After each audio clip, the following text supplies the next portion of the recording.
Olá, meu amigo, olá, minha amiga. Estamos em mais um podcast, a sua revista digital do Instituto ProPM. Para nós, uma honra muito grande estar com você aqui no nosso canal do YouTube. Curta, Comente, compartilhe, divulgue bastante, escreva os comentários, dúvidas, sugestões. Né? Isso é muito importante, né? Justamente para a gente trazer cada vez mais um serviço melhor para você, internauta, especialmente policial militar e cidadão de uma maneira geral. Bianca, quem nós temos aqui? Prazer, hoje estamos recebendo a Tenente Camila, Aí. Tenente Renato, eles que atuam aí na medicina, mas também estão presentes na PM. Hoje a gente vai descobrir aí um pouco sobre urologia, sobre a área do vascular, tudo que está acontecendo nesse universo para a gente levar aí para os nossos internautas. Olha só que bacana, né? Então, para nós é uma alegria muito grande contar com vocês aqui, oficiais da Polícia Militar, né? Eu, como oficial da reserva, para mim é um orgulho muito grande tê-los aqui conosco, né? Justamente para que nós possamos levar informações, principalmente para o policial que está lá na ponta da linha, né? Principalmente nas questões do exame periódico anual, que é sempre importante para a gente não esquecer, mas a gente abordar um pouquinho sobre essas questões do Novembro Azul. Com Estou certeza. até aqui de azul, né? Para fazer essa lembrança, né? E também a parte vascular, que é tão importante, né? Principalmente o PM, né? A policial feminina, que trabalha aí 12 horas, às vezes de pé, né? Sim. Então, orientações, Camila, é importante para o policial militar, para a policial feminina, né? E principalmente para nós homens, né? As preocupações que temos que ter a respeito de uma temática tão importante que é o câncer de próstata. É conscientização, né? Sem Também dúvida estamos nenhuma. aqui para isso. Então vamos começar pelas mulheres, né? Camila, me diga aí, como é que foi o seu despertar aí para entrar na Polícia Militar? Bom, então, em primeiro lugar, obrigada. Fiquei muito honrada pelo convite. Para nós uma honra. Obrigada mesmo. Bom, o meu despertar para a polícia, eu acho que, como eu acabei até comentando com o senhor ali nos bastidores, eu terminei a residência médica e quando a gente termina, a gente fica meio perdido, né? Para onde que vai, o que vai fazer. Tem muito em São Paulo, tem um monte de opção. E aí um querido chefe meu, que inclusive é da instituição também, comentou que teria um concurso, né? E que teria a oportunidade de trabalhar como vascular, que é o que realmente eu escolhi, né? Como especialidade. E então eu falei, puxa, acho que faz sentido pra mim. Eu tinha servido um ano no Exército já também, então eu tinha uma mínima noção como é que era, né, esse mundo militar. E então prestei o concurso, acabei passando e pude, né, exercer a minha área dentro da instituição, que é o que acho que me motiva a continuar. Acho que isso que é legal pra mim. Bacana. E você é de Florianópolis? Sim, eu nasci em Florianópolis, na época meus pais estudavam lá. Certo. Uhum. Mas meus pais são originalmente do interior do Paraná, foram estudar em Florianópolis, nasci lá. Mas logo depois meus pais mudaram para Campo Grande, Mato Grosso do Sul. Uma área que, enfim, era até meio nova aí, enfim, um estado novo, teve a divisão do estado, tudo. E aí acabou que ficamos por lá, meus pais até hoje moram lá. Aí. Só que aí quando chegou aí na época de vestibular, tudo, acabou que, São Paulo, não sei o quê, e aí vim pra cá, tô aqui desde 2007. Olha que bacana. Isso é muito bom. Você é graduada pela Faculdade de Medicina da Universidade de São Paulo. Isso. Né? Cirurgião vascular e endovascular. Isso Fez residência médica em cirurgia geral. Isso e em mesmo. cirurgia vascular pelo Hospital das Clínicas da Faculdade de Medicina da Universidade de São Paulo, não foi? Isso mesmo.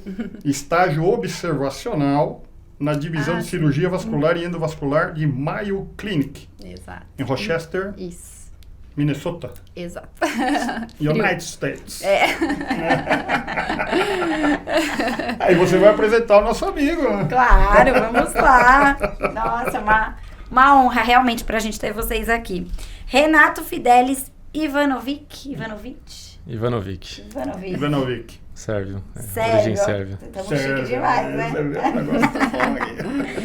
Médico formado pela Universidade de São Paulo em 2008, fez residência em cirurgia geral no Hospital das Clínicas da USP, onde foi o primeiro colocado no concurso. residência em urologia, também pelo Hospital das Clínicas da USP. Foi chefe dos residentes de urologia, Hospital das Clínicas da USP, e ex-médico assistente da disciplina de urologia, também na mesma instituição. Foi médico do corpo clínico do Instituto Oncológico Arnaldo Vieira de Carvalho, completou seu doutorado em Ciências Médicas pela Universidade de São Paulo, mesmo ano em que ingressou na PM. Conta um pouquinho então agora pra gente, Renato, como foi, como que o seu olho brilhou pela PM? Eu acho que é uma história interessante. Eu sou filho de um casal que eu falo que é o tipo mais comum que eu acho, né? Minha mãe é professora, meu pai é engenheiro. E minha mãe é professora do estado. Então acho que eu sempre tive essa em casa, né? Falando sobre carreiras de estado, tudo. E o primeiro concurso que eu vi da polícia eu estava na residência ainda. Isso acho que foi em 2014. Eu queria prestar, mas não podia porque eu não ia poder assumir. Aí passou a oportunidade, acabei a residência, fiz um pouco dessa minha carreira. E aí em 2017 eu estava fazendo um estágio de observação na França, né? E aí eu estava fuçando na internet e achei o edital do concurso. Olha só. Aí eu falei, não, vou embora. Peguei minha mulher e falei, vamos embora.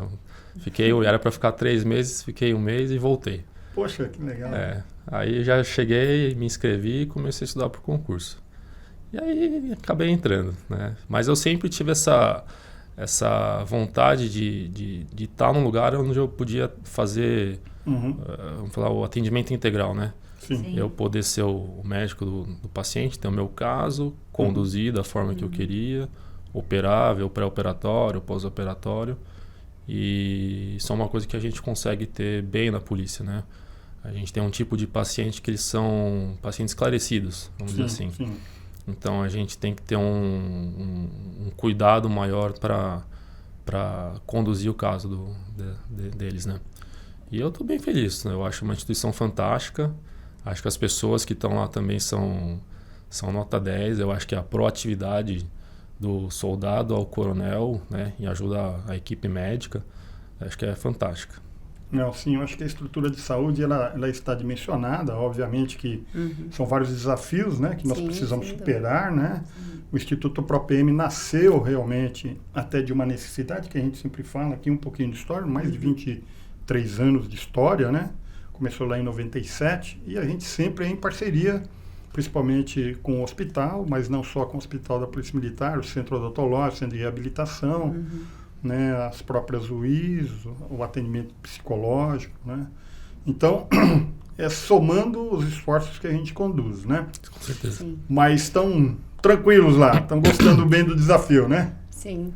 E você também foi... Vocês são da mesma turma, não? Não, na verdade, o Fidelis foi meu professor. Não, professor acho que é uma palavra muito forte, né? A gente é do mesmo concurso, né? É, do concurso de 2018. Mas quando a Camila era residente, era R1. R1 Distrito Geral, eu era preceptor da urologia no HC. Ah, tá. E aí no estágio de R1 eles passam, né? Eles rodam na urologia 1 mês. Exato. E aí dentro do estágio tinha um período que eles operavam com o preceptor. Então eu falava, vai lá, pega um caso lá, Camila. A hora que você... Opera lá que eu te ajudo. Opera lá não, bucha o caso, né? Buchar é o termo, prepara o caso, apresenta. Apresenta, se inteira do caso, obviamente, né? Agora em novembro, né, que nós estamos falando principalmente no Novembro Azul, mas nós tivemos em outubro, né, as doutoras, né? Sim, Adriene e a Maria Marta. E a Maria, que são mastologistas, né? E nós perguntamos essa questão da hierarquia, né? Sim. Lembra do R1, R2, né? É bem militar o negócio ali, né? Não? Militar. Eu falo pro pessoal, eu falo assim, na verdade a vida é um grande Karate Kid, né? Primeiro você insere o carro, pinta a cerca, no final você dá o chute da garça, né? Cirurgia tem um pouco disso, você tem que ter um pouco de hierarquia. E antes de nós entrarmos assim nas discussões, até para a gente tirar as dúvidas médicas, que é importante a gente trazer essas perguntas, né?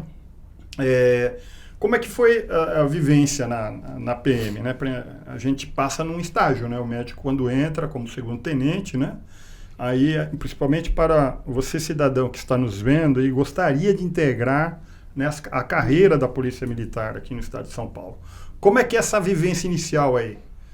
O pessoal dá uma apertada lá, o pessoal pede para sair, como é que é o negócio? Na academia, né? Olha, a gente é de turmas diferentes, né?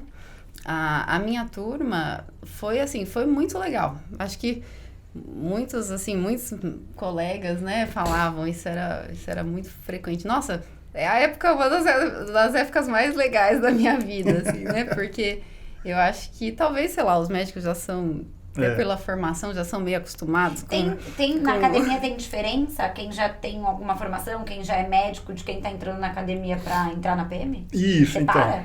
então. Não é que é separa, é que eles são do quadro de oficiais de saúde.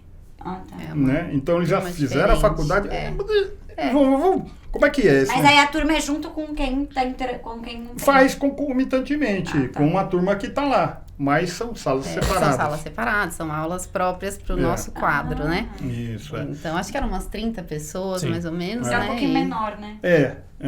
Depende do concurso. Às vezes tem 2 pelotões, que a gente fala pelotão, 2 pelotões, né? Geralmente uma turma tem vários pelotões, às vezes pode ter um só, ou 2 no caso, ou 3 até, né? Esse que está em andamento, nós estamos com dentistas e médicos, né?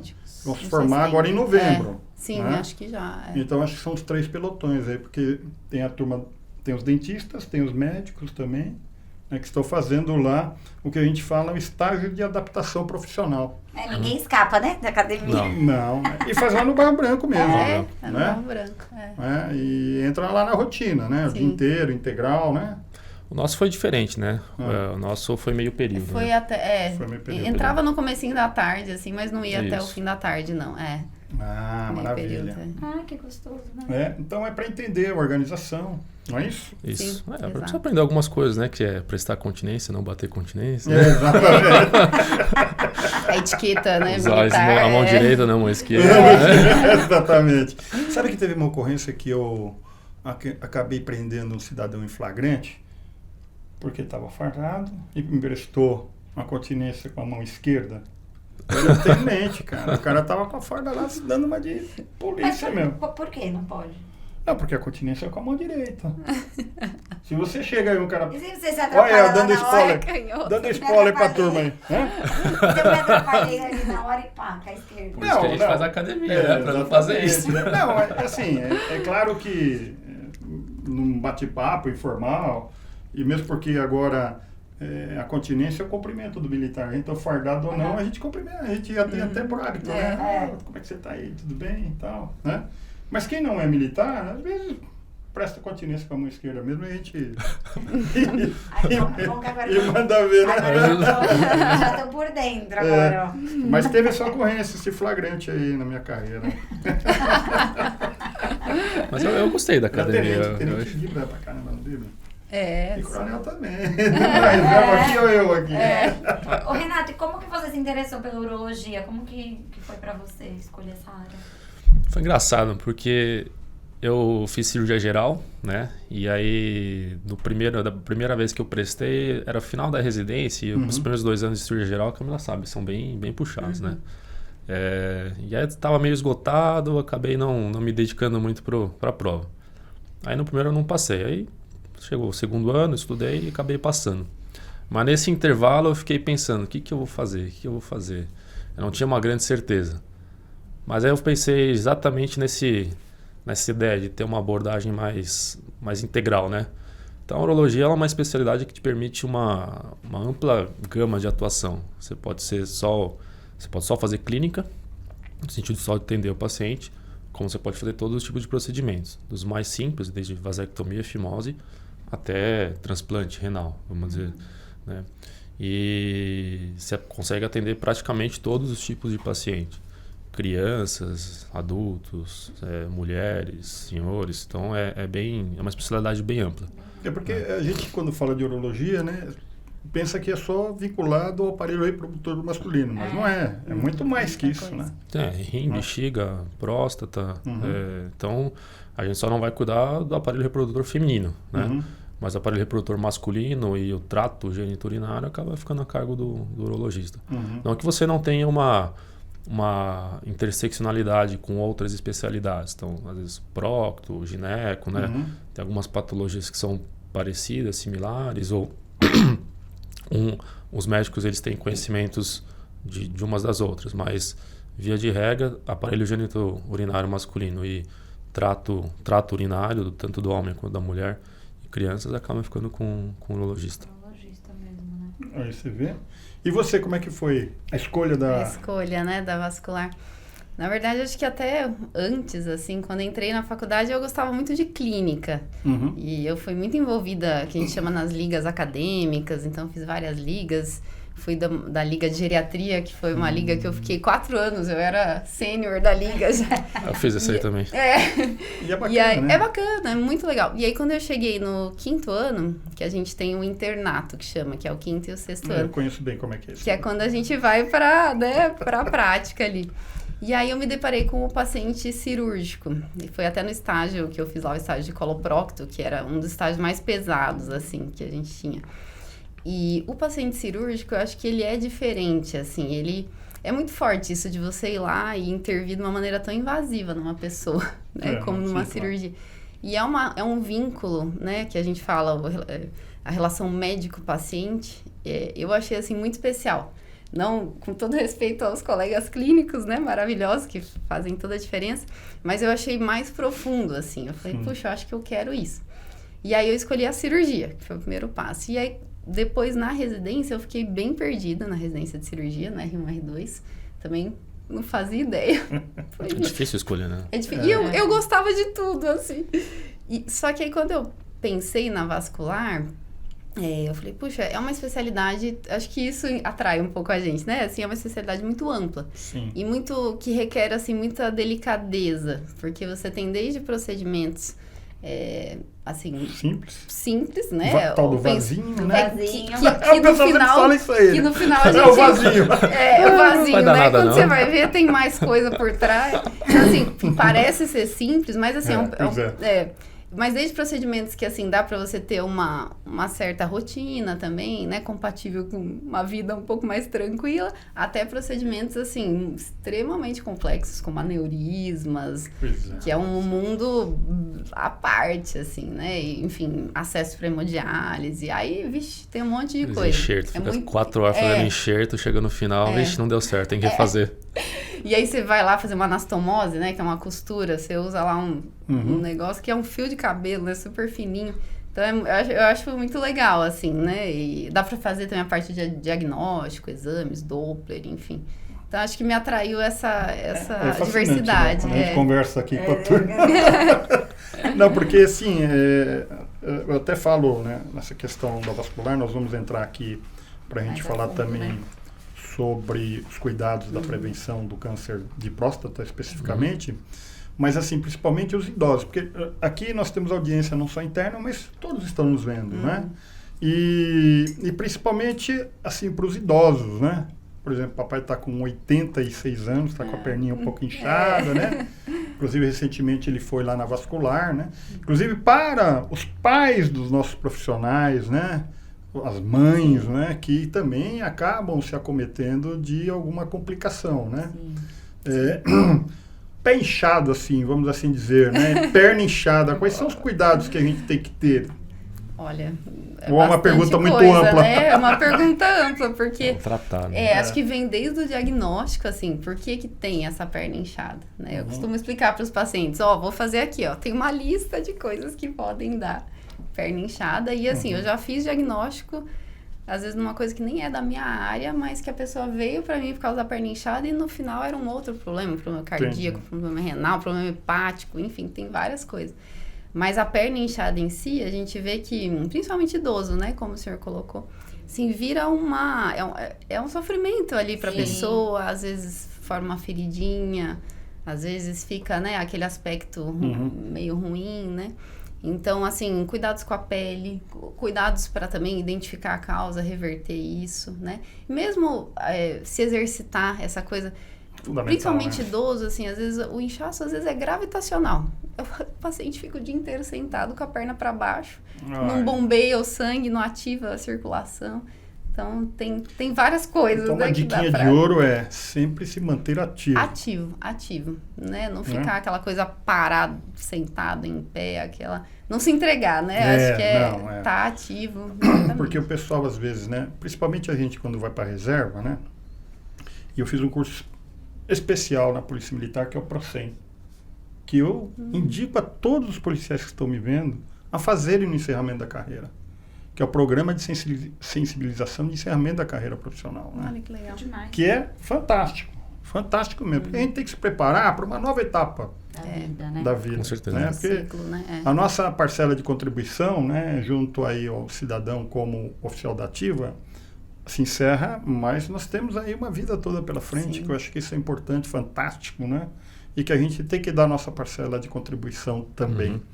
E uma das questões lá, porque a gente tem várias áreas, né, principalmente da psicologia, é o tal da cadeira do papai, né? Aquela que é confortável, né?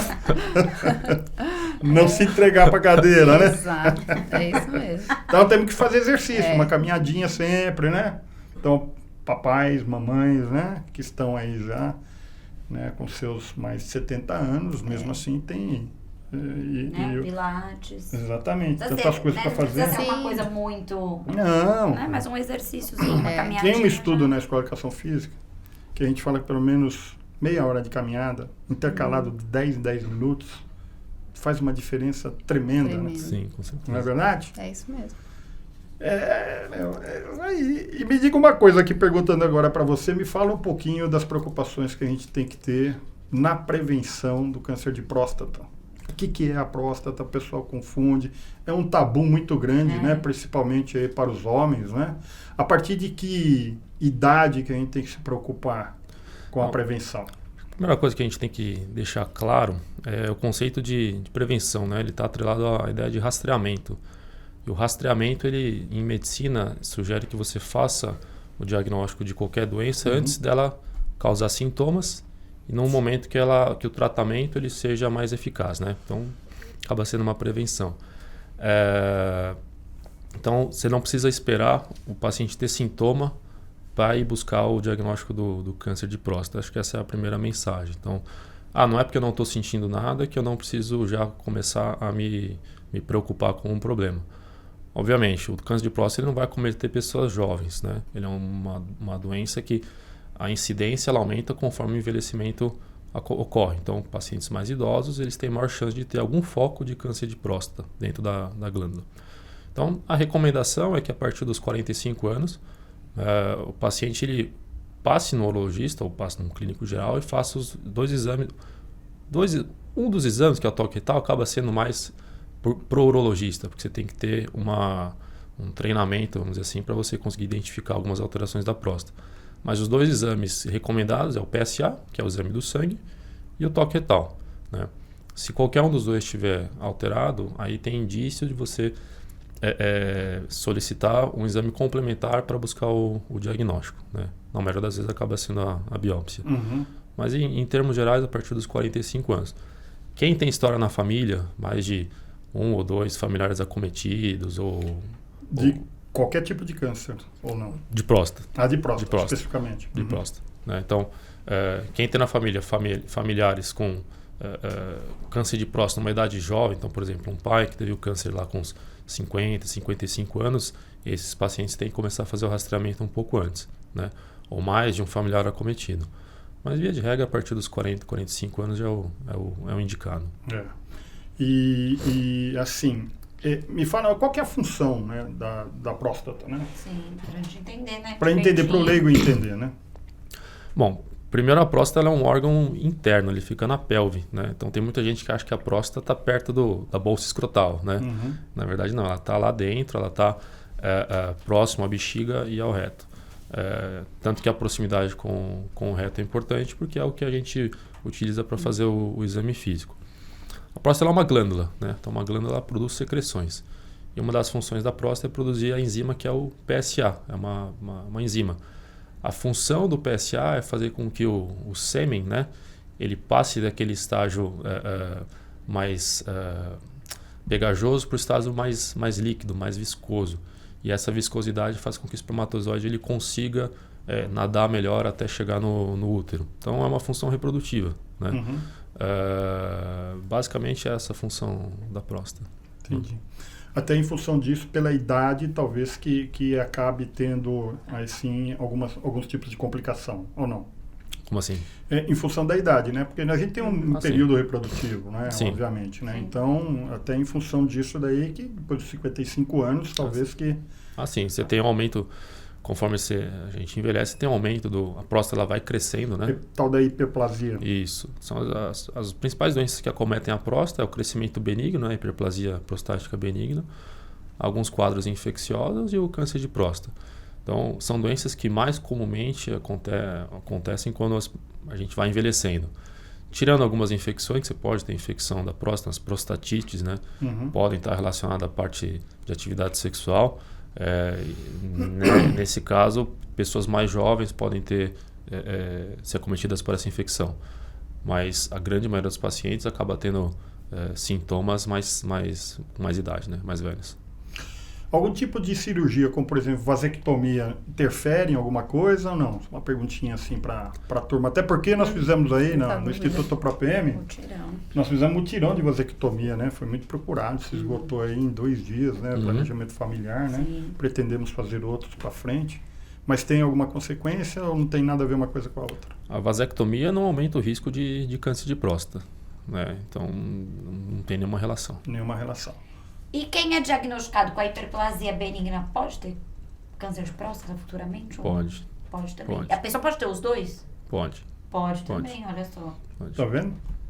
A Por próstata, isso que é importante a próstata é uma glândula que danadinha, né? basicamente ela tem 2 partes, uma parte periférica, né? Certo. Vamos dizer assim, a casca da maçã, e é na casca da maçã onde a maior parte dos tumores de próstata acontecem, né? Então eles são mais periféricos. A hiperplasia é como se fosse o centro da maçã, né? Onde os nódulos de hiperplasia eles surgem, então eles são mais centrais.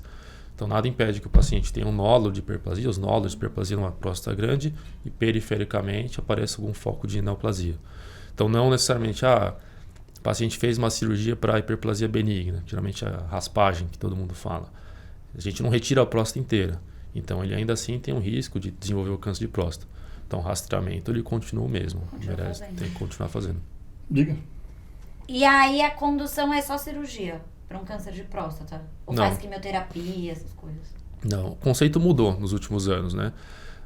Uns 10, acho que mais, até uns 15, 20 anos atrás, qualquer tipo de câncer de próstata ele era operado, né?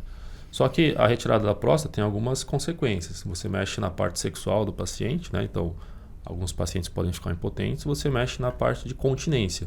Você mexe nos nervos que seguram a urina no esfíncter, alguns podem ficar perdendo urina. Então, o conceito nas últimas décadas ele mudou. A gente tende a tratar os tumores de próstata, que são aqueles clinicamente significativos, ou seja, aqueles que podem crescer e gerar metástase. Então, tem pacientes que têm tumores pouco agressivos, que às vezes a gente não indica nenhum tipo de tratamento inicial. Eles podem ser colocados num programa que a gente chama de vigilância. Exames periódicos, biópsias seriadas, e não necessariamente você vai precisar tratar esse tumor. Por quê? O tratamento ele acaba sendo mais agressivo do que propriamente a doença. Né? No polo oposto, você tem a mesma coisa. Pacientes idosos, né, que têm tumores de próstata, às vezes até um pouco mais agressivos, mas que por conta da idade, problemas de saúde, você submeter ele a um tratamento cirúrgico acaba sendo inviável. Então você tem medicações, outras alternativas para tratar. E não só a cirurgia, você tem radioterapia, né, também. Né? Bom, é isso que eu ia falar. Você pode tratar tanto com rádio como com químio também? Ou especificamente... Não, o tratamento da próstata curativo, ele acaba sendo, via de regra, 2 opções, né? A cirurgia ou a radioterapia, quando diagnosticado nos estágios que permitem essas 2 opções, né? Ou um ou outro. A quimioterapia, que a gente fala, são remédios citotóxicos, aqueles que causam mal para a célula, são nos estágios mais avançados, praticamente quando eles são metastáticos. Então, assim, é lá no final. Certo. Então, a gente não fala em quimioterapia para tratamento do câncer de próstata quando ele foi recém-diagnosticado. Perfeito. Por isso a importância, né, da prevenção. A gente tem na polícia, né, eu acho que também, no caso vascular, né, a possibilidade, e nós temos essa cultura de fazermos os exames anuais, né? Então, mais uma vez, eu reforço aqui a importância, né, da visita, de se fazer a inspeção anual de saúde, né? Não só para concurso interno, né, que a gente tem, mas também para prevenção, né? E a gente vai para a reserva e a gente tem essa mentalidade, a gente continua, né? Sim. Fazendo a inspeção de saúde anual. É, Né? porque vira um hábito já, né? Exatamente, importante, né? Doutora, qual é a maior causa de varizes? Pronto. Temidas. Temidas. Né? Fora, bom, falou que a parte do exercício é fundamental, né? Fundamental, bom, varizes tem uma base muito genética. Então, isso é uma coisa que é fato. Aproximadamente 40% da população tem algum grau de varizes. Nas mulheres ainda é mais frequente pela questão hormonal e tudo mais. Então, ela tem uma base genética, mas aí vem os que a gente chama de fatores de risco, né? O que aumenta o risco de desenvolver a doença. Então, assim, outros fatores de risco muito importantes são sobrepeso, obesidade, sedentarismo e o próprio estilo de vida também, né? Então, realmente tem uma comprovação até científica mesmo de que muito tempo em pé, né? Longos períodos em pé, tudo isso também influencia. E o sedentarismo, né, a falta de atividade física, de bombeamento, né, muscular, também aumenta o risco de você desenvolver varizes. E anticoncepcional, tem alguma relação? Essa É a polêmica. É uma polêmica, né? Na verdade, as varizes, elas têm, sim, uma frequência maior nas mulheres, provavelmente vinculado à parte hormonal, né? Mas homens também têm varizes. Então, assim, não é que o anticoncepcional vai, com certeza, ser determinante para aumentar a chance de desenvolver varizes, mas uma pessoa que já tem uma suscetibilidade genética, que às vezes já está com sobrepeso, não faz atividade física, pode aumentar um pouco a chance de desenvolver, sim. É importante a gente estar prevenido aí, né? Tem varize na próstata até? Pois é, então. Tem. Não é só nas pernas, né? Então, por isso que a gente tem que estar preocupado, né? Agora, fazendo ping-pong aqui, né? Você falou que uma das consequências, né, e talvez a preocupação dos homens, né, seja com relação à impotência, no caso aí de uma complicação, né, prostática, né? Qual é... Por isso, a gente sempre fala da questão de prevenção, né? De se diagnosticar logo no início. Sim. Lembra também que no Outubro Rosa, né? É o que faz a médicas diferença, né? falaram exatamente isso, né? Quer dizer, que aí o exame no mamógrafo é a principal... É o exame ouro, né? Ouro, né? Quer dizer, que você tem condições de diagnosticar, né? Logo no começo, cerca menos de 1 centímetro de nódulo. Né? Creio que também na questão da próstata seja a mesma coisa. Por isso que esse rastreamento do PSA, né? E do toque também é fundamental a importância, né? Agora, quais são as consequências, assim, da problema pós-operatório? Qual é o tempo de recuperação? Me diga um pouquinho quais são as angústias, né? Que o pessoal está preocupado, né? Que vivem, né? Primeiro, a questão do tabu, né? Eu gostaria que você falasse um pouquinho, que eu acho que isso daí, por uma questão de esclarecimento, já está mudando um pouquinho esse... E a gente leva na esportiva também, porque é importante a gente, né, bater um papinho com os colegas a respeito disso e é importante, né, essa questão da prevenção. Gostaria que falasse essas 2 preocupações fundamentais aí para quem está nos vendo. Bom, como eu falei, a prevenção, né, os exames que a gente utiliza para começar o diagnóstico é o PSA e o toquetal. Então, se algum deles vem com alguma alteração, aí a gente parte para um exame definitivo para buscar o diagnóstico, que é a biópsia da próstata, né? Então, é o resultado anatomopatológico que vai dizer se tem ou não câncer de próstata, né? Algumas vezes não vem, mas não significa que o paciente não precise continuar o acompanhamento, porque, como eu disse, como a incidência aumenta com a idade, pode ser que ele fez uma biópsia com 60 anos e dali com 70 pode ser que ele precise de uma outra e ache. Então, o acompanhamento ele é contínuo.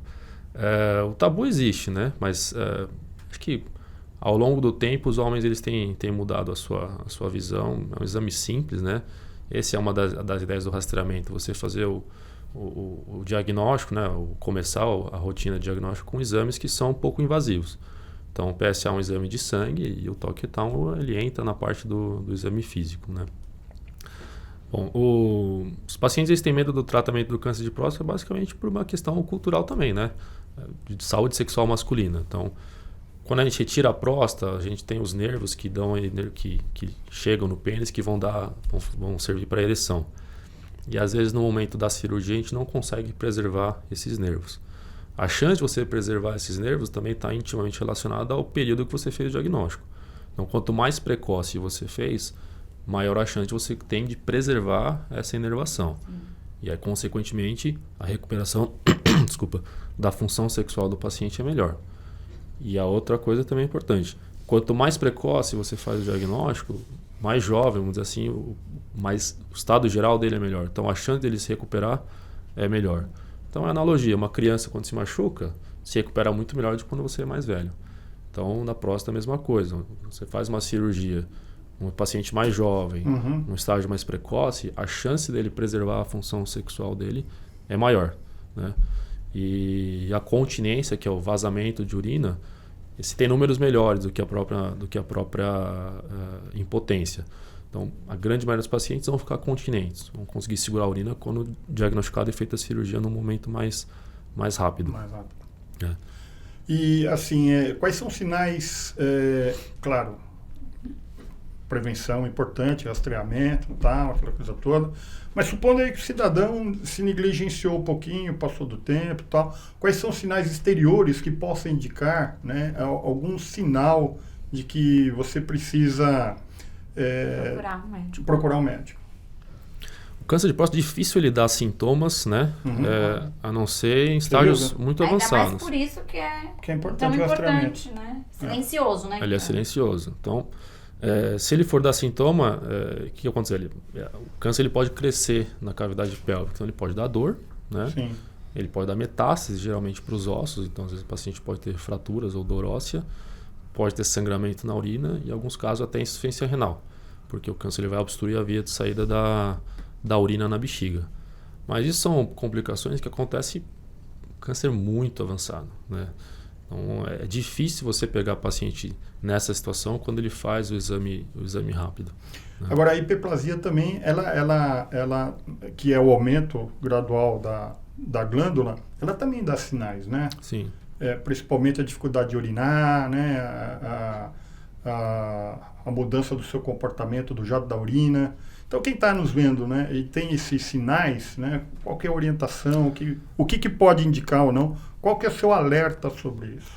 A alteração da micção, né? Então, a grande maioria dos pacientes, depois de uma determinada idade, 45, 50 anos, vai ter alguma alteração para urinar. Ou o jato fica mais fraco, ou começa a acordar à noite, ou às vezes vai mais vezes no banheiro. Primeira coisa é ficar tranquilo, né? Isso não necessariamente... Não, é que a turma está vendo aí, a turma fica preocupada, né? Principalmente aí depois dos, né? Quando a gente entra na fase do sexo, né? 60 anos, né? Que a gente vira sexagenário, né? Tô chegando lá, ainda não cheguei. Mas a gente fica preocupado realmente, né? Com isso, né? Os novinhos tudo bem, tá tranquilo, mas a gente que já tem uma certa idade, né? Não que, principalmente entrando já na terceira idade, que se aqui tem essa nomenclatura, porque a parte espiritual que é mais importante, né? O jovem faz parte do espírito, né? Me encaixo nessa definição. Mas a gente muda o comportamento, né? Sim, acorda à noite para urinar às vezes, né? Muda a micção, né? Então tudo isso é importante. Essas alterações elas são multifatoriais, né? Então não necessariamente é só a próstata que causa essas alterações. Você tem o próprio envelhecimento da bexiga, a gente tem a redução de uma substância do cérebro, né, com envelhecimento que chama ADH, então isso faz com que você acabe urinando um pouco mais à noite. Mas a próstata está envolvida. Mas a primeira coisa que eu digo esses sintomas eles não são diagnóstico de câncer. Né? E de maneira alguma o paciente tem que pôr na cabeça que ele está com câncer porque ele está tendo alguma alteração para urinar. Isso é comum com o envelhecimento. Mas também não é para ele retardar a consulta com o urologista. Até porque a hiperplasia benigna, né, o crescimento benigno, também pode trazer complicações a longo prazo. Retenção urinária, infecções, cálculo na bexiga, insuficiência renal, né? Então, os sintomas urinários, eles suscitam uma visita no urologista para diagnosticar, fazer exames de acompanhamento, ultrassom, ver se não tem nenhuma outra complicação, se são só alterações relacionadas à própria idade. dar algum tratamento específico para aliviar os sintomas quando existem, mas não que isso aí vai ser um sintoma relacionado ao câncer de próstata, entendeu? Você tem mais ou menos uma ideia de qual que é a incidência de câncer de próstata no Brasil? Ele é o câncer mais comum no homem, né? É o mais comum, só perde acho que pro câncer de pele, né? Agora, número, não lembro de cabeça. Então tem que ficar ligado, né? Porque já é o mais comum. Então, tamo aí.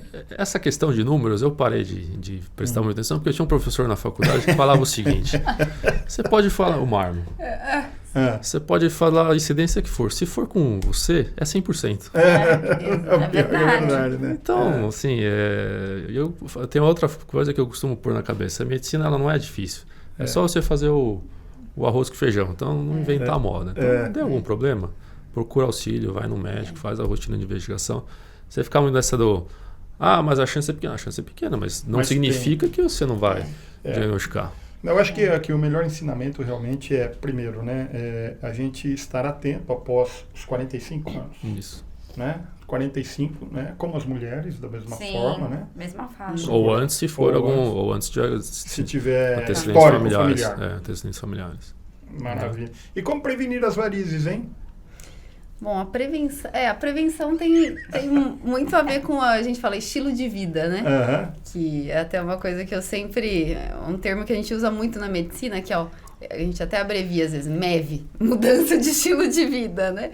Porque isso é fundamental, é fundamental. E até uma coisa que é interessante, alguns pacientes às vezes têm varizes, visualmente falando, porém, eles não vão desenvolver as consequências das varizes quando não tratadas. Então, às vezes o paciente tem lá as varizes dele, mas não sente dor na perna, a perna não fica escurecida, não vai desenvolver uma alteração de pele, não vai desenvolver uma ferida.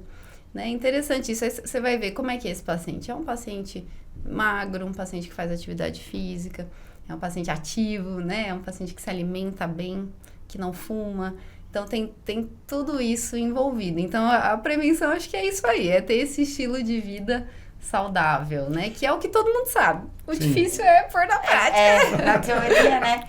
Ô, Camila, aí fala. E tanto que o pessoal fala de cirurgia de varizes. Pronto. Quando como paciente, por exemplo, tem uma recomendação para uma cirurgia de varizes? Olha, acho que a recomendação mais importante, assim, mais formal, é quando o paciente tem sintomas e já tem algum sinal de que aquela varize está gerando algum problema. Então, a perna incha no fim do dia, a perna fica mais escurecida, né? Aquilo está afetando a qualidade de vida do paciente de alguma forma. Uhum. E aí, obviamente, a gente tem as formas de ter um diagnóstico mais preciso, né? Então, é aquilo que o pessoal fala, da safena, não sei se, né? Que, na verdade, assim, quando a gente vê que tem alguma estrutura, um vaso mais interno comprometido, gerando varizes superficiais. Não que varizes superficiais, que não tenham, às vezes, um acometimento mais interno, não devam ser tratadas. Elas devem ser tratadas também. Mas aí entraria um pouco mais nessa questão do incômodo visual que as varizes geram, né? E lógico também para evitar que piore, né? Porque a varize ela só vai piorando ao longo do tempo, não tem jeito. Vou fazer uma perguntinha de leigo aqui, né? Tá. Obviamente que a gente tem as veias e as artérias. Existe varizes em artérias também ou não? O conceito é um pouquinho diferente. Na verdade, o que tem nas artérias são as dilatações, né? Ela vai ficando a parede do vaso, né? Como se fosse um tubo. A gente até brinca que o vascular é um encanador do corpo humano. Né? Então, a parede das artérias, ela é mais espessa, né? E composta por algumas camadas, né? Que tem musculatura para aguentar a pressão, exatamente. E o que pode acontecer é um enfraquecimento dessa parede, e aí o vaso vai dilatando. E aí é o que a gente chama dos aneurismas, né? Que pode ter várias... uma bolsa. Exatamente. Né? As pessoas relacionam mais o aneurisma com o aneurisma cerebral, que é o que dá mais medo, né? Pode romper, pode dar, enfim, morte, né? É bem grave mesmo. Mas o vascular, ele não cuida dessa parte do aneurisma cerebral, é o neurocirurgião que cuida. Mas a gente cuida de aneurismas, né? Da aorta aqui, que a gente fala, do tórax, do abdômen, das pernas, enfim, tem vários lugares do corpo, do intestino, Medicina que pode ter aneurismas, né? E a cirurgia de varizes, ela é feita como? Como que ela é feita? Corte não é, né? Então. Tá todo mundo com uma Superficial, cicatriz. A cirurgia de varizes, ela pode ser feita da maneira convencional, que a gente fala. Então, se você tem uma veia ali, né, uma veia saltada, uma minhoquinha ali, você pode ir lá e retirar essa veia, né? A gente faz microincisões e puxa essa veia para fora com um instrumentinho que, na verdade, ele é muito parecido com uma agulha de crochê mesmo. E a gente puxa e vai tirando delicadamente ali, às vezes tira por segmentos, mas tira a veia toda. Quando você tem a safena comprometida, que é essa veia mais interna, daí você pode fazer um tratamento de retirada cirúrgica da safena, que aí envolve... Na perna, né? Na perna, óbvio. E a safena é uma veia que fica na perna, e que ela pode ser usada para o coração. Por isso que o pessoal confunde. Umas 3 semanas atrás eu fui Que ajudar são eles. as pontes. As pontes, exato. Umas 3 semanas eu entrei pra ajudar eles numa cirurgia de varizes, né? Fiquei a cirurgia, tá 3 horas vendo eles tirar as minhoquinhas. Falei, aí, vamos tirar a safena agora, né? Mas não consegui. A retirada da O revascularizado, qual a preocupação do revascularizado? Aquele que fez a cirurgia de coração e precisou tirar aí a safena, né? Para fazer um novo viaduto no coração, né? Ou a ponte, né? É o que as pessoas têm muito dúvida, assim, se eu vou ter que fazer uma cirurgia de safena, e se eu precisar depois fazer alguma coisa do coração? Da outra perna, né? Assim, na verdade, para fazer a cirurgia do coração, a safena precisa ser uma veia boa para ser usada. Claro, então, se a veia não tá boa, né, enfim, tá dilatada, porque a veia, ela, quando fica ruim, ela vai dilatando, ela vai ficando tortuosa. É uma veia que o cirurgião cardíaco não vai poder usar também para fazer a ponte de safena.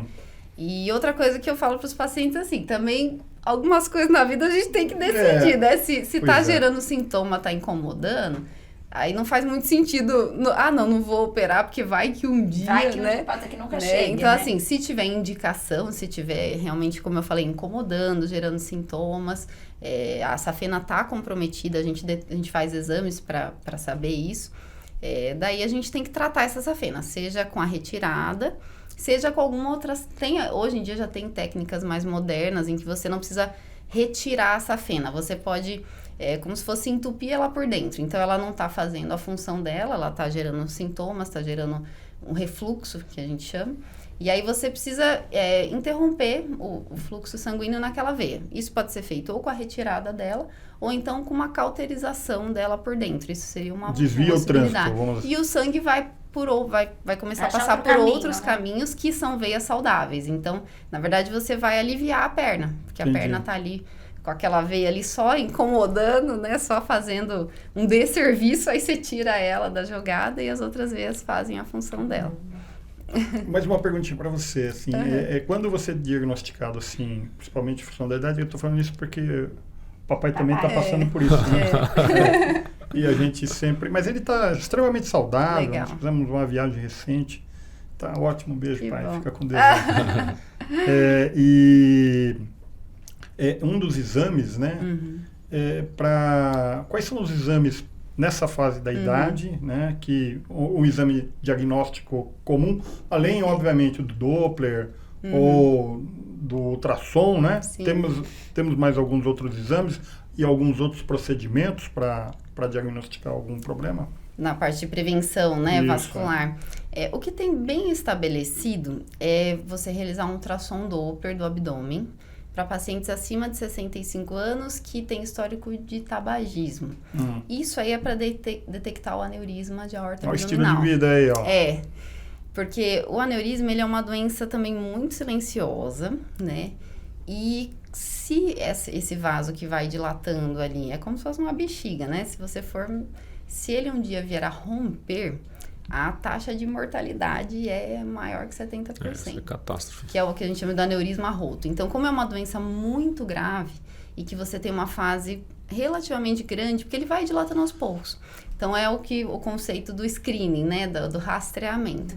Então, esse é de exame de livro, esse é o que tem que fazer. O que acontece na prática é que a gente tem, por exemplo, pacientes que têm problema de aneurisma, geralmente tem os fatores de risco para ter entupimento, acúmulo de gordura em outros vasos do corpo, como, por exemplo, nas carótidas. Sim. E aí pode dar o risco de um AVC, de um derrame. Então, às vezes, a gente acaba também pedindo um ultrassom, um Doppler das carótidas. E é claro, se a gente examina o paciente, o exame físico, um parênteses, né? Mas, assim, é uma parte da medicina que é importantíssimo. E hoje em dia, acho que às vezes até tem sido deixado de lado, porque, tudo é pedir exame. Mas muitas vezes é a gente examinar o paciente mesmo. E na vascular, a gente tem uma coisa que a gente chama que é a palpação dos pulsos, né? Então, a gente, com o nosso dedinho ali, a gente consegue sentir se tá pulsando, se o sangue tá fluindo legal. Então, é examinar o paciente. Puxa, não tem os pulsos ali.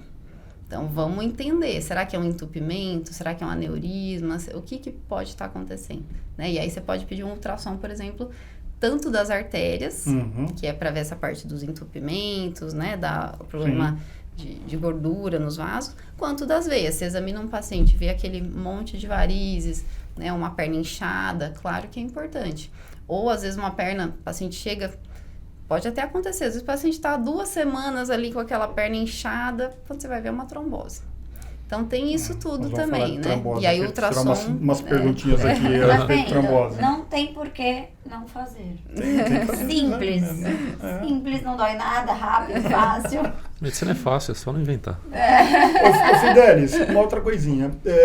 Você falou que principalmente quem tem histórico já de câncer na família tem que rastrear, vamos assim dizer, a partir dos 30, 35 anos? Não, a partir dos 40. Dos 40. Tá. A gente, sim, geral, 5 anos antes. 5 anos antes, né? Que é uma idade reprodutiva importante. Sim. Supondo que tenha que passar por um exame, por uma cirurgia, como é que fica a preocupação reprodutiva, principalmente daquele que ainda está na fase, não tem filhos, né?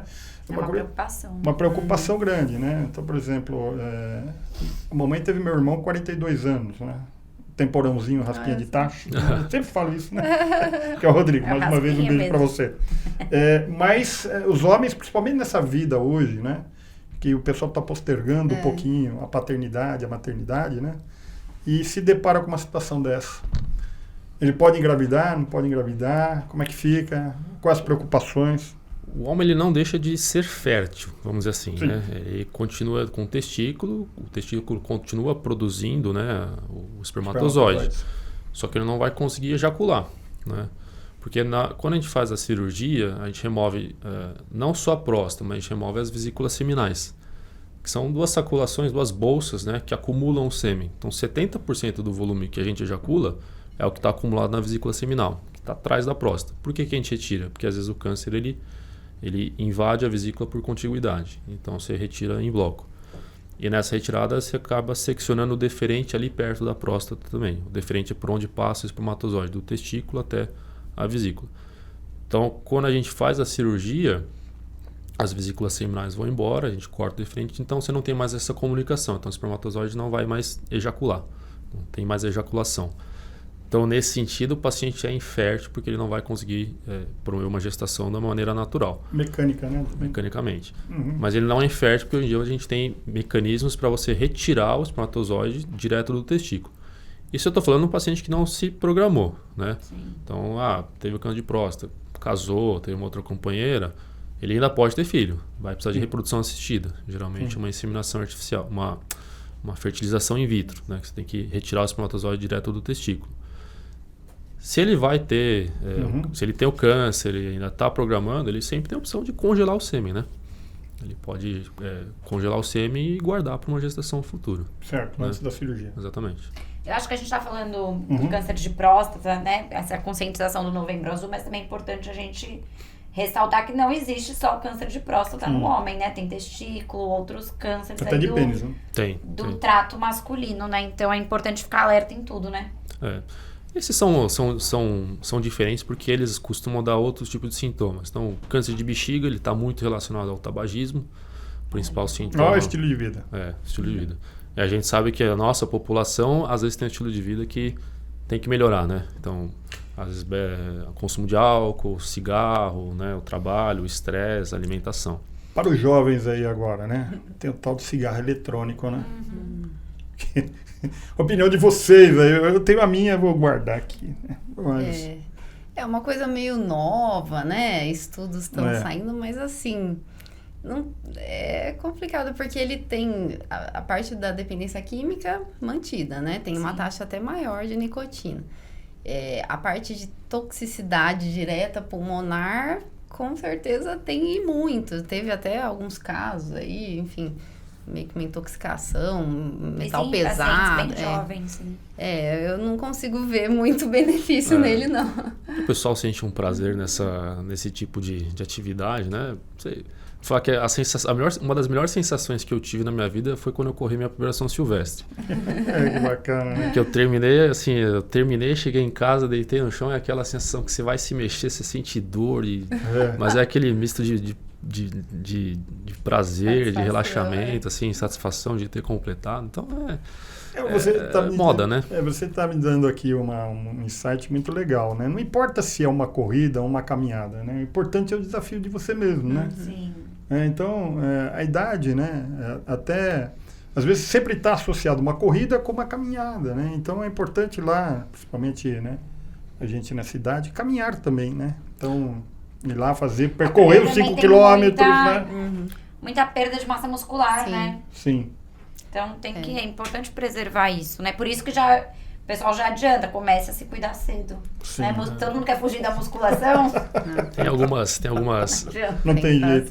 Camila falou do estilo de vida, né? Então tem algumas situações na urologia que a gente também tem que sugerir modificação de estilo de vida. Então, a nossa população às vezes tem muito cálculo, né? A gente está falando de câncer de próstata, mas... Cálculo renal? Cálculo renal. Mas a nossa população tem muito cálculo. Por quê? Turnos prolongados, às vezes calor, não bebe água, tudo. Então tem que modificar o estilo de vida. Às vezes pacientes jovens chegam no consultório se queixando às vezes de problema de disfunção erétil. E na verdade está relacionado ao estresse, ansiedade, preocupação. Então o exercício, nesse aspecto, ele é fundamental. Então, eu sempre falo ao paciente, coloca uma meta. Você não precisa sair correndo uma maratona, uma São Silvestre. Entra na internet e vê uma prova. Vou me programar para fazer essa prova daqui 6 meses, 1 ano. E aí você vai treinando. Quando você treina com objetivo é mais fácil, né? Então eu dei o exemplo no meu caso da São Silvestre, mas você pode ter qualquer tipo de atividade.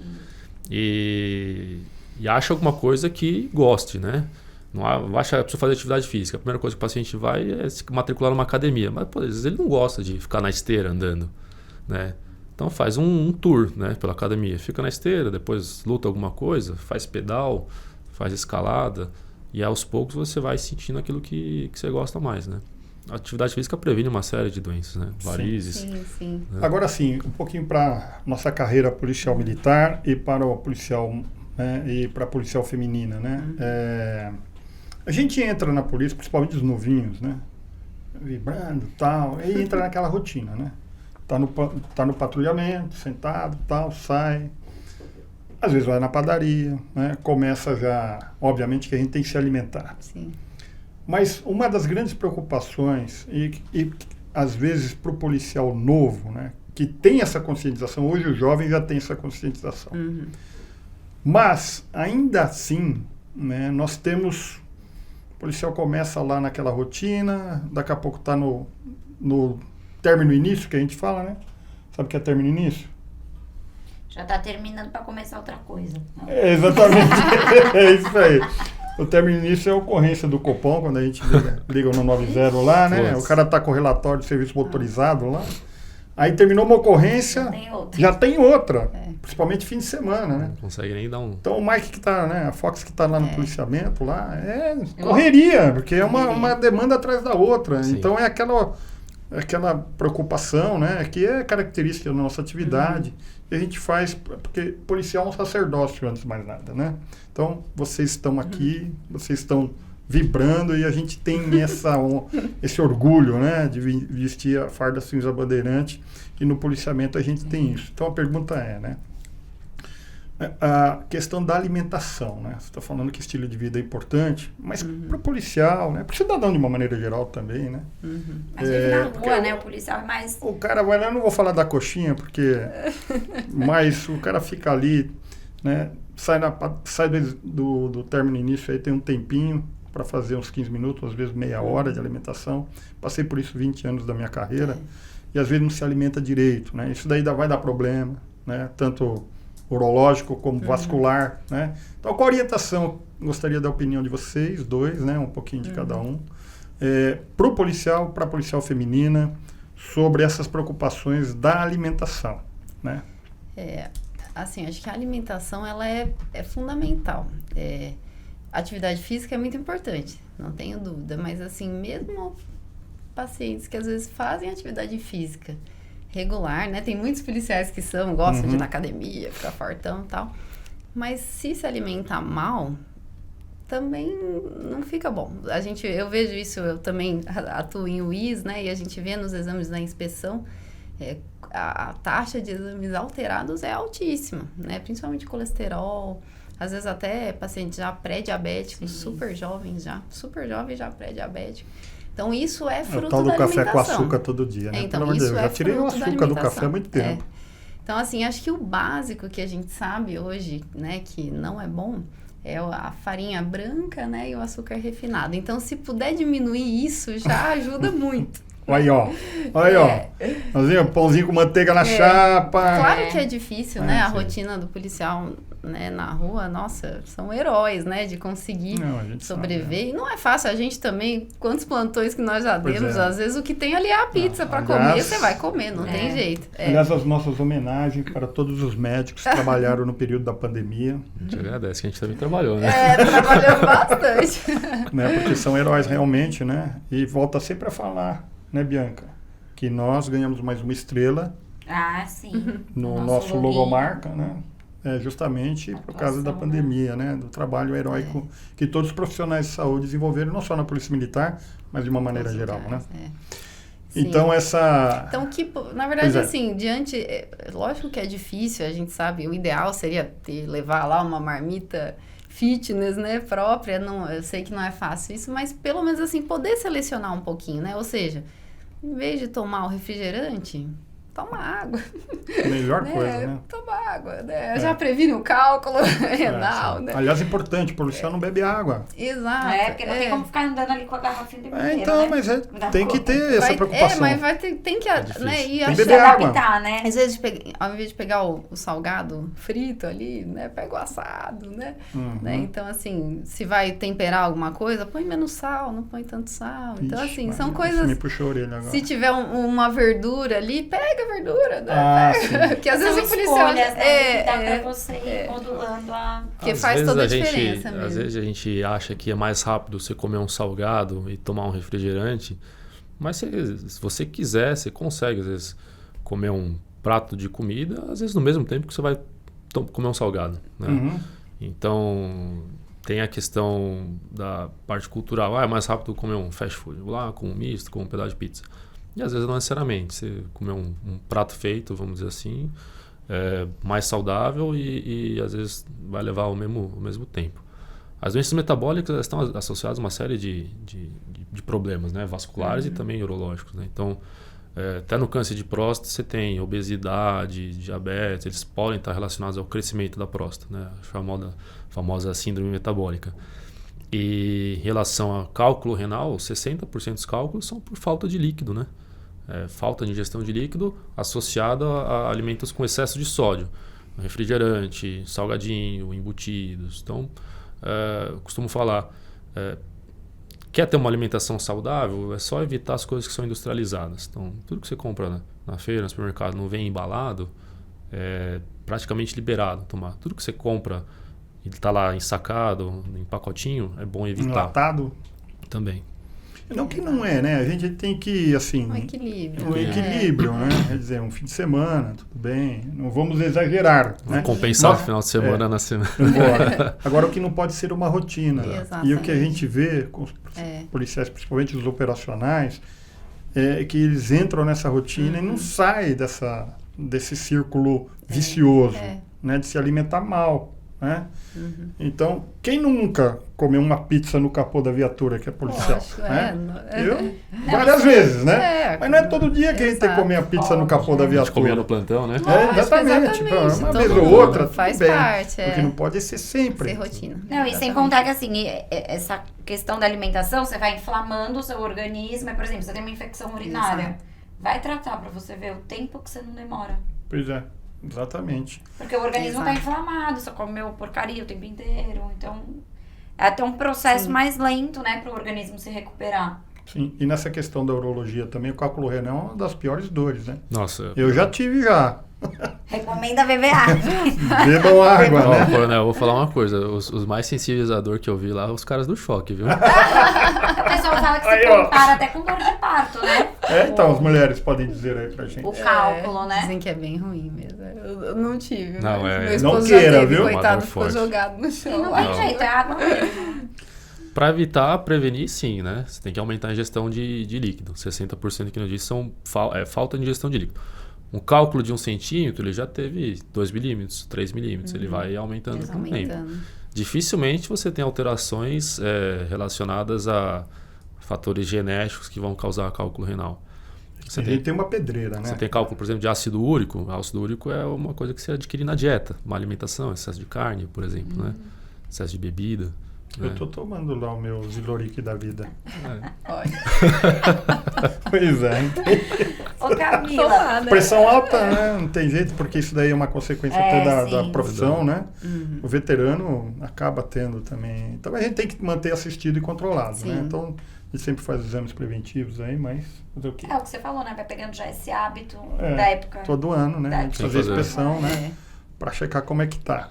Agora, é assim, questão de uma preocupação importante, que é a TVP, trombose venosa profunda, é isso? Exatamente. isso Problema de mesmo. avião, né? Qual a orientação que você dá É. para quem... Porque um dos meios de transportes mais, digamos assim, mais populares, acessíveis hoje em dia, para um país continental como o nosso, realmente é o avião, né? Que hoje em dia nós temos aí essa acessibilidade mais natural, né? Para todas as classes sociais.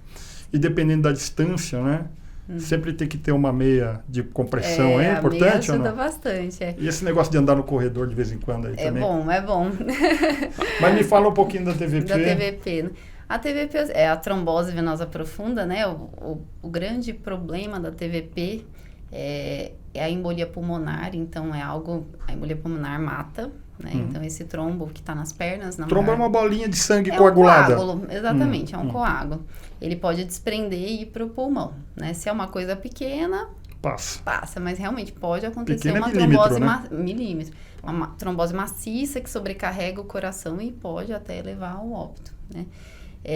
E a trombose, assim como as varizes, assim como a maioria das doenças, tem uma base genética também. Alguns pacientes têm doenças genéticas bem estabelecidas que aumentam em muito o risco de trombose, que daí é da pessoa, né?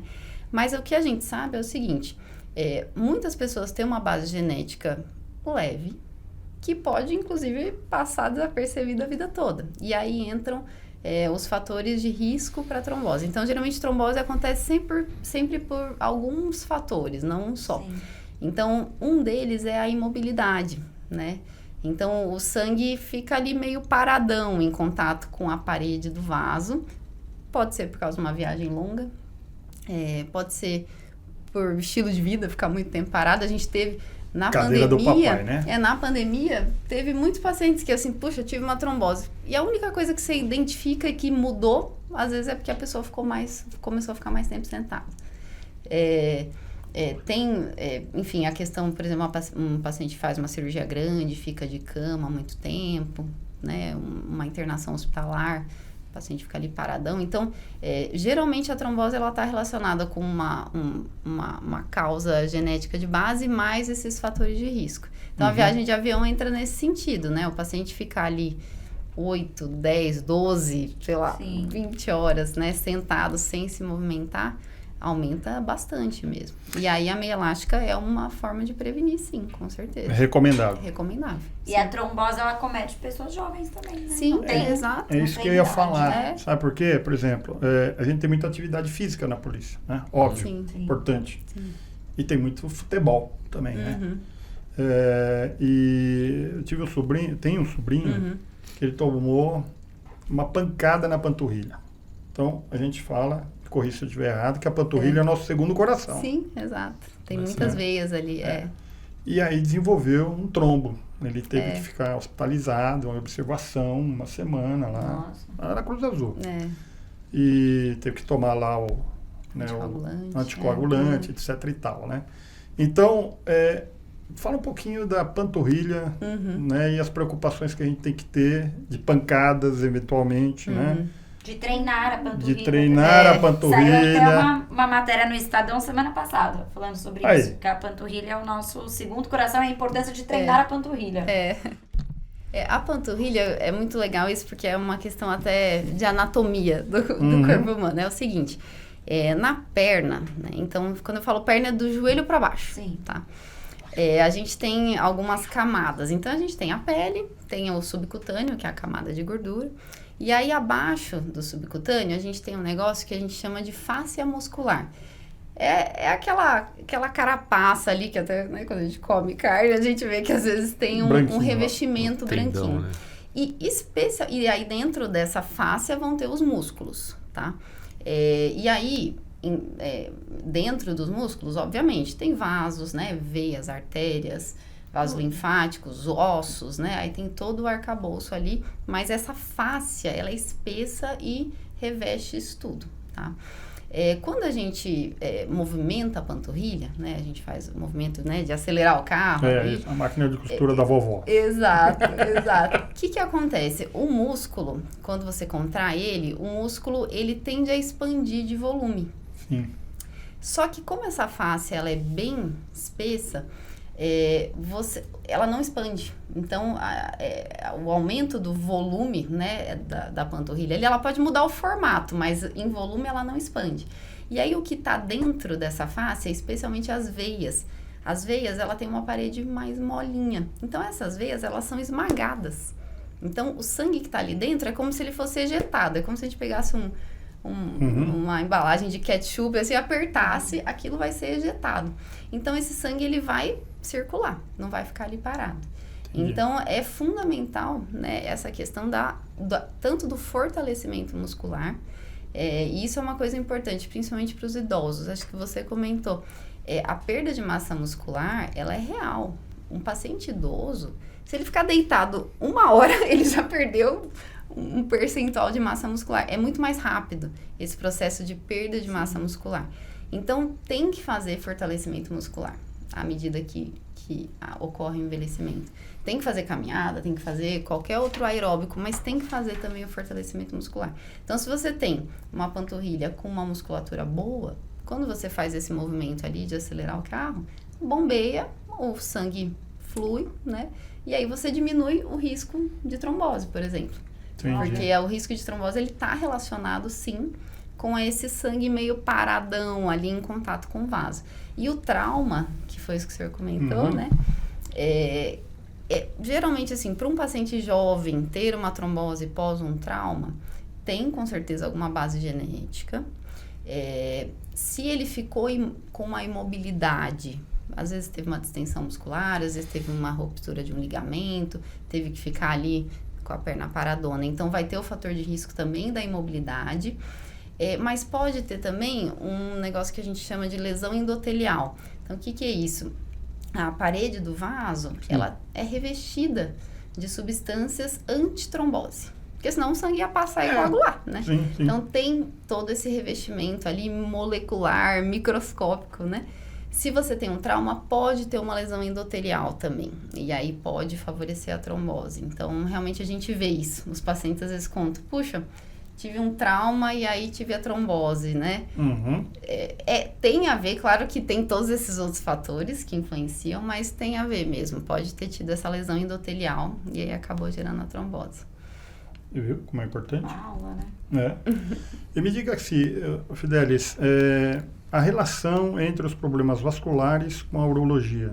Existe algum tipo de correlação de patologias vascular que interfira aí diretamente na parte urológica ou não? Ou estou viajando na maionese? Não, a gente tem as famosas varizes escrotais, né? Que são as varicocele. Isso é importante. Varicocele ela pode estar associada a alterações da função do testículo, né? Então, você pode ter uma redução da produção de testosterona, redução da fertilidade, dor testicular, né? Só que o tratamento ele é similar, né?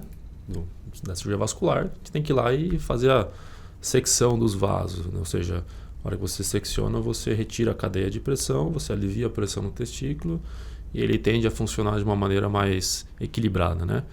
Não é todo mundo que tem varicocele e não é todo mundo que tem varicocele que vai ter repercussão. A varicocele são as varizes no saco escrotal. Isso. E a retenção de líquido na bolsa escrotal também. É outro nome, a gente chama de hidrocele. Hidrocele. Quais são as suas consequências e qual é um problema somente estético ou não? Na grande maioria, sim. Dificilmente a hidrocele ela pode estar associada a outros tipos de doenças. Então, as doenças que tendem a aumentar o volume extracelular existem. Então, doenças hepáticas, insuficiência cardíaca, doenças renais. Você acaba acumulando um pouco mais de líquido e às vezes você tem um acúmulo de líquido na bolsa escrotal. Dos pacientes que não tem nenhum tipo de problema desse, o acúmulo isolado a gente dá o nome de hidrocele, mas ele, via de regra, é uma doença benigna, né? Então, a grande maioria dos sintomas é relacionada à parte estética, né? Que ele cresce bastante, e pelo volume, fica pesado, né? O paciente se queixa. Mas é uma cirurgia simples, né? Ela pós-operatória, que às vezes acaba sendo um pouco chato, né? Porque pode ficar um pouco mais inchado, mas ela é bem tranquila assim, de resolver. Não tem grandes dificuldades. Perfeito. Eu ia até perguntar também outras consequências relacionadas ao aparelho reprodutor também, né? Eu gostaria de algumas considerações específicas e orientações importantes, né? Nós já falamos da prevenção, do rastreamento, né? Mas alguma consideração também, que nós já estamos praticamente, viu como eu falei, passar rápido. Passa rápido. Não dói nada, né? Considerações específicas, importantes, né? De orientação aí para o paciente jovem, que é o policial mesmo, né? Já falamos de estilo de vida, e aquele também em função da idade, né? Que é a preocupação específica da temática aqui do Novembro Azul, né? Que é importante. Bom, acho que para o paciente jovem, ele se atentar ao estilo de vida, basicamente. Então, as consequências lá na frente. As consequências. Então, cigarro, bebida alcoólica, uma alimentação ruim, pode ter implicações para uma série de doenças. Então, cálculo renal, o cigarro ao longo da vida está associado a vários tipos de neoplasias, pode estar associado a trombose, né? Também. Uma má alimentação, cigarro também pode ter influência na fertilidade, então você pode ter uma redução da fertilidade, né? E para o paciente idoso seguir as recomendações de fazer o rastreamento, né? A partir da idade que a gente comentou. Não ter mais vergonha, eu costumo brincar com o pessoal. O problema não é neurologista, o problema é gostar, né? Pois é. Mas você perdeu o preconceito porque faz parte de um exame físico, né? Claro, então a mulher ela faz isso praticamente todo ano, né? E acho que é até pior para a mulher, né? Acho que é mais desconfortável, imagino. E para o homem é super simples, né? Então não é ter vergonha, tem que cuidar da sua saúde, né? Nós falamos aí de outras patologias, né, consequências. Eu quero fazer uma pergunta para você e já fazer um gancho para a Camila, né? O diabético, quais são as consequências e as correlações, né, do paciente diabético? Bom, em relação à urologia, o diabetes ele pode vir associado a outros tipos de doenças, então obesidade e hipertensão, que é o que a gente chama da síndrome metabólica. E esses fatores eles também estão associados às vezes, ao crescimento benigno da próstata. Então é comum, às vezes, o paciente diabético ele ter mais sintomas urológicos, mais sintomas urinários. Às vezes não só pelo crescimento, mas também porque ele pode ter um aumento do volume urinado, né? A famosa poliúria. Então também é um caso que o paciente acaba indo mais vezes no banheiro. E se não tratada, você pode ter repercussão nos rins, né? Então, se diabetes a longo prazo não tratado, dá insuficiência renal, né? Então, doenças sistêmicas, né? E o diabetes também ele causa lesão endotelial, lesão vascular. Entope os vasos do coração, não só do coração, né? Mas pode estar associado a infarto, derrame, aterosclerose e disfunção erétil, né? No período da pandemia, a questão das comorbidades, né? Que foi uma preocupação muito grande nossa, né? Como que vocês viram essas... Como é que foi a experiência de vocês? Só para falar um pouquinho do período da pandemia, né? Mas que é tão importante quanto a gente sempre ficar atento, né? Como médico, de uma maneira geral, das questões também respiratórias, etc. Só para a gente falar como é que foi a experiência de vocês na pandemia.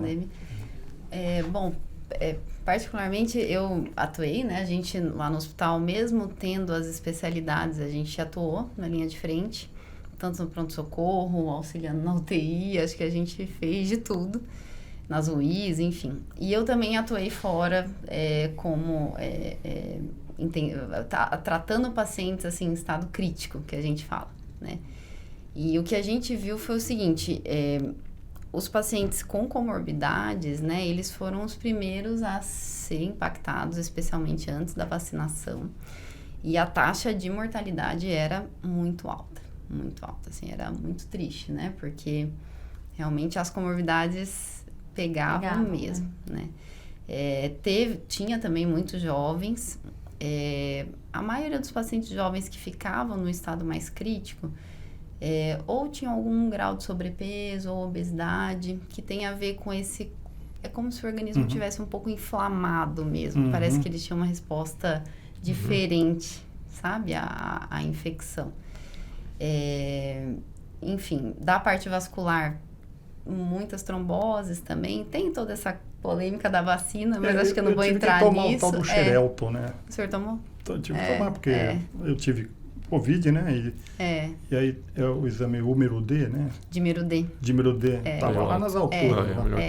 Não, realmente, assim, a taxa de trombose nos pacientes com Covid era muito alta. Muito alta mesmo. E muitos pacientes, às vezes, estavam melhorando, de repente pioravam, quando ia ver porque tinha tido uma trombose, um tromboembolismo pulmonar, alguma coisa. O Major Olímpio padeceu por causa disso, exato, né? Exatamente. Então tem tudo a ver. Teve, inclusive, assim, a parte vascular, teve inúmeros estudos aí da parte de coagulação, que parece que alterava tudo aí, a coagulação mesmo, né? Realmente altera, né? E já que eu falei um pouquinho de diabetes, né? Agora perguntando para você, né? Como que a gente pode prevenir? O que é pé diabético? Sim. E como que a gente pode prevenir isso daí? Bom, o pé diabético é enfim, eu acho que é uma entidade muito importante, acho que especialmente lá no hospital é realmente muito frequente, muito mais do que gostaríamos, porque o pé diabético ele pode levar, né, a amputações, que é uma coisa muito estigmatizante e muito incapacitante. Acho que a qualidade de vida cai muito, né? Porque mexe com a autonomia, é muito, muito grave mesmo. Mas o pé diabético é o seguinte... Bom, tá ligado a diabetes, ó. Tá ligado a diabetes. O paciente diabético, ele vai tendo lesões em todo o corpo, né? Então, pode ter lesão oftalmológica, lesão do coração, cérebro. E ele pode ter lesões também, não só nos vasos, mas nos nervos, na inervação dos pés. É como, né, se fosse deteriorando ali os nervinhos e eles vão entrando num curto-circuito. Então, às vezes, no início, o paciente tem uma alteração de sensibilidade, um formigamento, e aí depois ele perde a sensibilidade. E parece até falar, nossa, mas e aí, qual que é o problema? O problema é que o paciente não sente.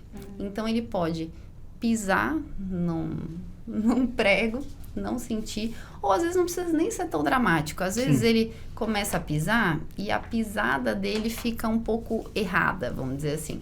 E aí ele forma um calo num lugar onde ele não tá pisando direito, e como ele não sente dor, que a gente nem sabe disso, mas às vezes se a gente tá com uma dorzinha aqui, a gente pisa um pouquinho diferente para compensar. O diabético com neuropatia, que a gente chama, que é essa deterioração dos nervos, ele pisa errado, forma um calo. Aí aquele calo forma um hematoma, uma coisa que parece que não é nada. Aí aquele hematoma infecta. Aí começa a aprofundar. Daí chega no osso. Daí tem osteomielite. Daí tem que amputar. Aí é uma sequência, né? Não chega sangue direito. Né? Aí entope também. Às vezes o diabético pode até ter os vasos com pulsação, porém os microvasinhos, eles têm um entupimento. Entendi. Então, não chega a circulação para que haja uma cicatrização adequada, né? E aí acaba evoluindo para amputações, que podem ser, às vezes, de dedos, de antepé, mas pode até chegar a uma amputação que a gente chama maior, né? Que é de abaixo do joelho ou até ao nível da coxa. Entendi. Então, é bem dramático mesmo, Pois não, né? doutor. Não, acho que o diabetes era uma doença muito negligenciada, né? Sim. E eu acho que é uma das piores doenças, até às vezes pior, vamos dizer assim, às vezes que um câncer de próstata diagnosticado numa fase precoce. Uhum. Porque envolve modificação de estilo de vida, alimentação, rotina, você tem custo, né? Sim, Para você ter os um bom remédios, controle do diabetes, você tem que ter um remédio caro, às vezes uma insulina, tem que ter as fitas da insulina. Uhum. Então, o diabetes é uma doença tem que ter um cuidado importante. Acho que Né? até Especial, né? psicologicamente falando, Uhum. assim, lá no hospital eu cuido de muitos pacientes diabéticos relativamente jovens, que Pois já é o tal do, evoluíram. né? É o tal da coxinha, né? Olha, é estilo de corta vida do o coração, policial. corta pô. o coração. Por isso que a gente tem que sempre prevenir e falar, eu acho que, Bianca, é o que o trabalho que o Instituto ProPM está fazendo, né? De levar a conscientização, né? Principalmente para você que é jovem na carreira, tem toda uma vida pela frente, né? Se entrar nessa rotina aí, né? De padoca de manhã, tarde e noite, meu, vai ter problema. Eu acho que Entendeu? a mensagem, assim, desse episódio que fica, se você não tirar tempo pra cuidar da saúde, você vai ter que tirar tempo pra cuidar da doença. Não vai Exatamente, É verdade. é isso Não mesmo. vai ter. Né? Porque a exatamente. pessoa fica com essa desculpa, não tenho tempo, não dá pra fazer exercício, hoje não vou, É. vou com a minha coxinha que é mais rápido. Então, se você não fazer os seus exames, a prevenção, se você não tiver o cuidado com a saúde, Sim, a sim. conta vai chegar, você vai ter que cuidar da exatamente. doença, não vai ter. E hoje nós estamos também, o Instituto disponibiliza uma nutricionista na Escola de Educação Física, justamente para assistir, né? Então, você, policial militar, também pode passar lá com a doutora Letícia, lá na Escola de Educação Física, pode encaminhar, passa lá. Bacana. Nós temos lá no HM também, mas temos também na Escola de Educação Física, contratada pelo Instituto ProPM, à disposição de você, policial militar. Então, pode encaminhar para lá que ela Vai dar está jeito fazendo... no pessoal. pelo menos para conscientizar, né? Com certeza. Estamos caminhando para o fim. Em rápidas considerações finais, vamos começar aqui com o Fidelis. Qual que é a sua mensagem? Claro que no transcorrer do programa aqui Sim, várias, não falamos muito, mas suas várias coisas. considerações finais aí para a orientação ao nosso policial militar. Bom, gostaria de agradecer o convite, né? Fico muito feliz. Eu acho que esse é uma dos adicionais da carreira militar, né? Essa ampla variedade de funções, né? E acolhimento que a instituição te dá, né? A proatividade, a sensação de você pertencer a uma instituição grande, centenária, né? Então isso eu acho que é muito gratificante. Eu estou muito feliz de ter escolhido essa carreira, estar aqui dentro. Bacana. E só tenho a agradecer aí. Muito bom, obrigado. Legal. Camila? Bom, quero agradecer também, fiquei muito honrada pelo convite. Ótimo. E, bom, eu acho que eu sempre penso assim, eu admiro muito os policiais militares. Eu acho que é uma carreira admirável.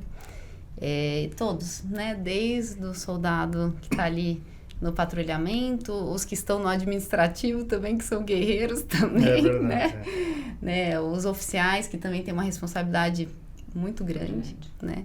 Então, eu acho que, assim, são, de uma maneira geral, eu fico muito admirada mesmo. São pessoas com caráter, com princípios, né? De uma maneira geral, é um público diferenciado.